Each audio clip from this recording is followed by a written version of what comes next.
Hey there, my awesome subscribers. Welcome back to another mind-blowing video on our channel. Today, we have an absolute jaw-dropper to share with you. Netanyahu says Eritreans involved in Tel Aviv clashes should be deported. The Tel Aviv clashes have taken the world by storm.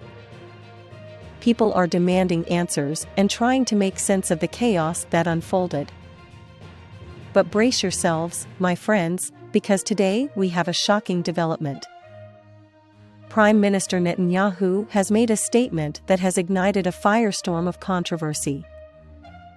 Get ready, because we're about to dive deep into the heart of this hot-button issue. Before we jump into Prime Minister Netanyahu's statement, let's get some key details about the Tel Aviv clashes. This violent incident occurred recently, during a protest against police brutality.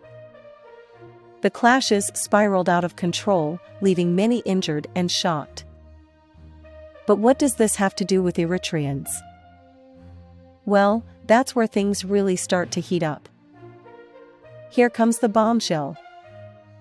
Benjamin Netanyahu, the Israeli Prime Minister, has raised eyebrows and sparked outrage by suggesting that Eritreans involved in the Tel Aviv clashes should be deported.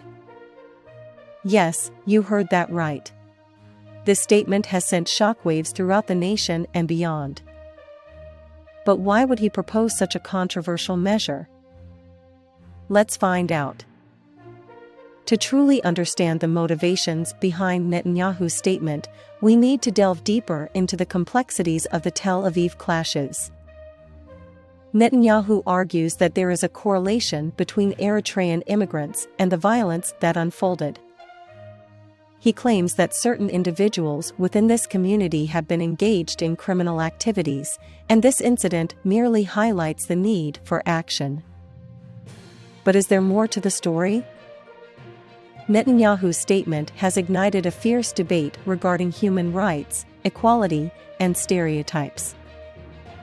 Supporters argue that tough measures are necessary to ensure public safety, while opponents view it as a grave violation of individual liberties.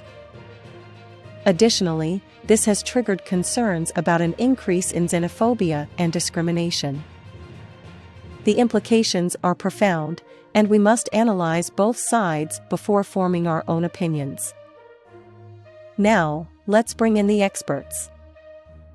We've gathered a diverse range of perspectives from legal scholars, human rights activists, and political analysts to shed light on this matter.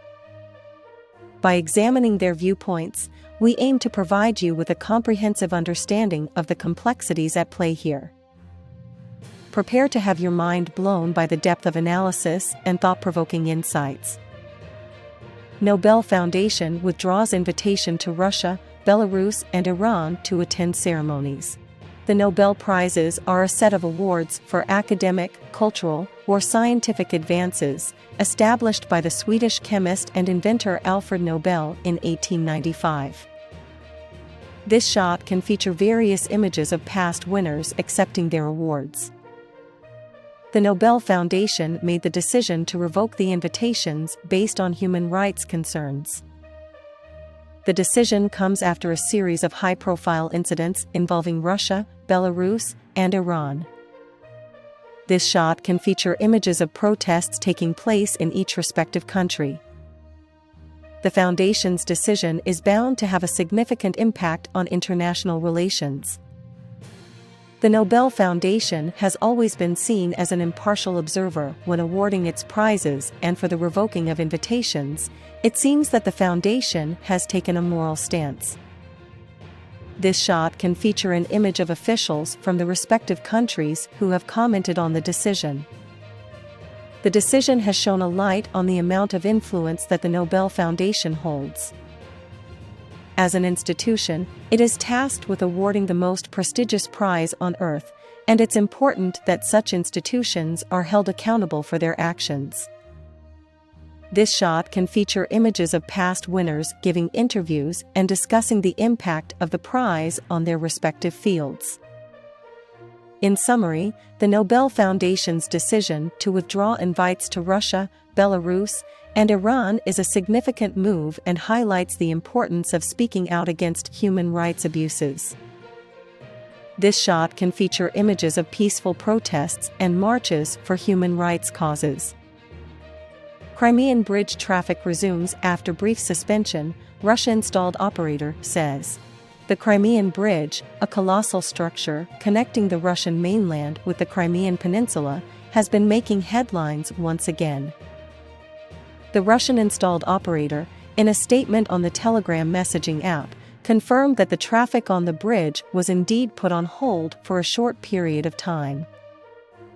But here's the twist, my friends, the administration didn't disclose the reason behind this sudden suspension. Mysterious, right? Now, let me take you back a bit and give you some context.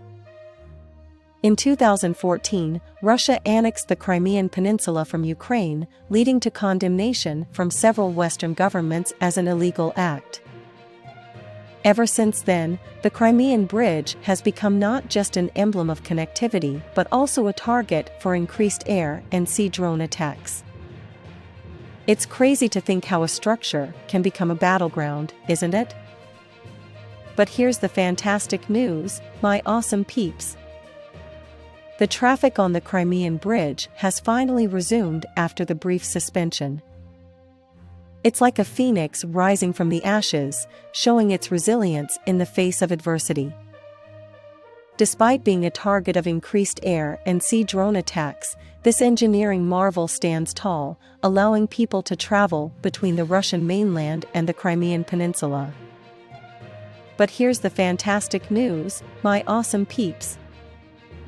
The traffic on the Crimean Bridge has finally resumed after the brief suspension.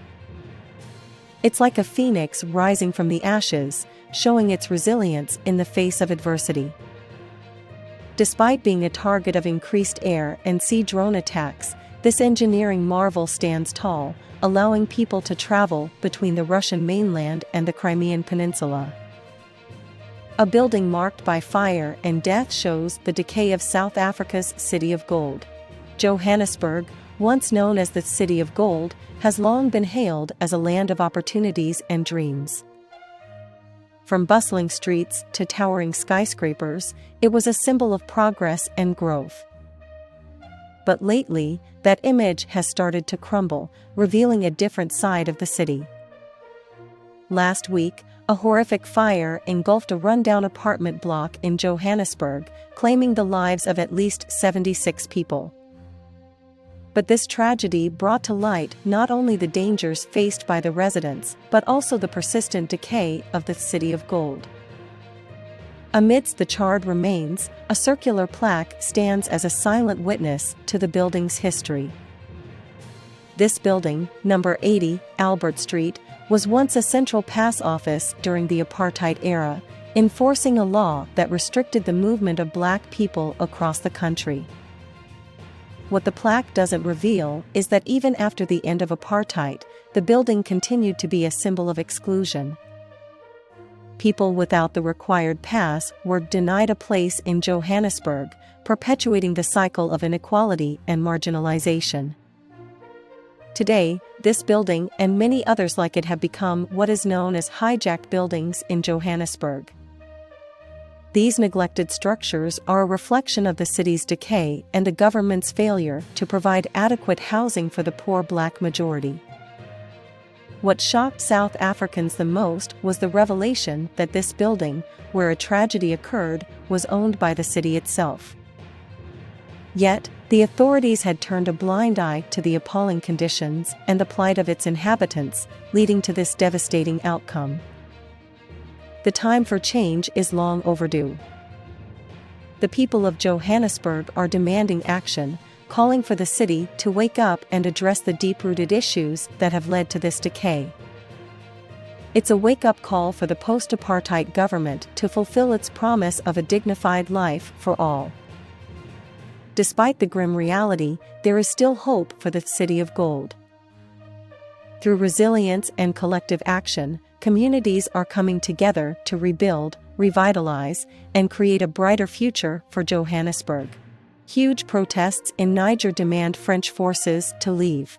To understand the current situation, we need to go back in time a little bit. Niger, a country in West Africa, was colonized by France during the late 19th century. Even after gaining independence, Niger maintained close ties with France, having military cooperation and French forces stationed in the region. However, in recent years, there has been growing discontent among the people of Niger regarding the presence of French forces. They argue that the French military presence is a reminder of the colonial past and that it infringes on their sovereignty.